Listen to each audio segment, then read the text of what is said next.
Hello mga manay, magandang araw sa ating lahat. At dahil excited ako na ituro sa inyo ang ating recipe na pangnegosyo, how to make kimchi na madaling sundan. Lalo na sa mga nanonood natin ngayon na mahilig dito, napakasarap nito ipares sa mga inihaw na karne, mainit na kanin o noodles. So dito kung ikaw ay bumibili nito, nag-i-stack ka pa ngayong araw, ikaw mismo, pwede ka nang kumita, magbenta nito sa mga mahal mo sa buhay. Kaya naman wag na natin patagalin. Dahil alam ko excited na kayo. Tara na at atin na ang umpisahan. Ngayon, ito yung ating gagamitin. Meron tayong 1.5 kilo. Ayan, tinimbang ko na para at least alam ninyo. Ito ay kilala bilang Pechay Bagyo dito sa atin, no? Pero kung mahilig kang mag-samji, di ba, mag-sangyupsal, tapos mahilig ka sa kimchi, napakasarap nito ipares sa mga inihaw na pork, tapos ihalo sa mainit na kanin, at lagi kang bumibili nito, di ba? Ang mahal-mahal ang isang tub ng kimchi. So, for today, kaya mo nang gumawa at ikaw mismo, pwede ka nang magnegosyo, magbenta nito. So, napakadali lang nito, at gusto ko na matry ninyo talaga dahil mura ngayon ang Pechay Bagyo. Magkano lang bili ko rito? 63 pesos lang itong tatlo, alam ko. Itong 3 piraso, 63. So, tingnan natin kung ilan ang magagawa ng 1.5 kilo. O, diba? So, simple lang ang paggawa nito. Wait, linisan ko lang. So, una natin gagawin na hakbang. May hakbang talaga. Kita ba? Ikakat natin to sa gitna. Ganyan.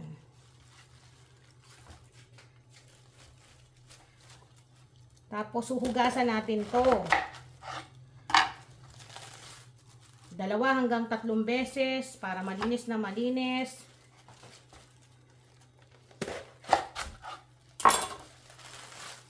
Ang sarap nito mga manay, papakin. Then, tatanggalin natin tong mga, ano na to, nakadikit na yan. Ayan, yung gitna na yan. Yung matigas na parte na yan. Ayan. Ngayon, natapos na, lagay ko muna dito sa lagayan na malaki. Huhugasan ko po ito. Hugasan ko muna to. So, hugasan na natin. Pwede nyo itong ikat ng maliliit. Pero sa Korea, may nakita ko kung paano nila timplahan. Ganito kalalaki talaga.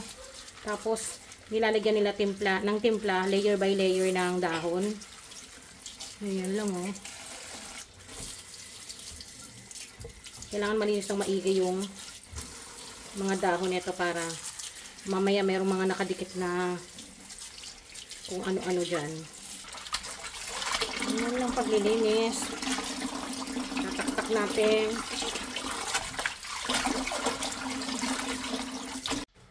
Ngayon, pagkatapos natin mahugasan ng ilang beses, nalinis na tong ating pechay. So, meron tayo ditong isang malapad na lagayan. Then, kakailanganin natin ng rock salt. Tapos, ganito yung gagawin natin. Bubudburan natin layer by layer. May video ko nito na kinat ko siya, in-slice ko tong ating cabbage. Pwede naman yung ganong way. Pero dahil gusto ko iba naman, try natin. Ganyan lang. Babara natin ng asin.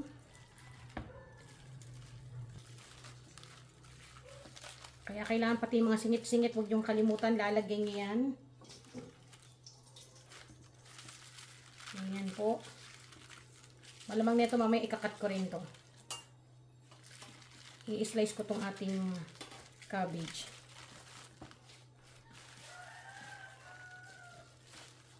Huwag kayong magtipid sa asin kasi huhugasan naman po natin yan.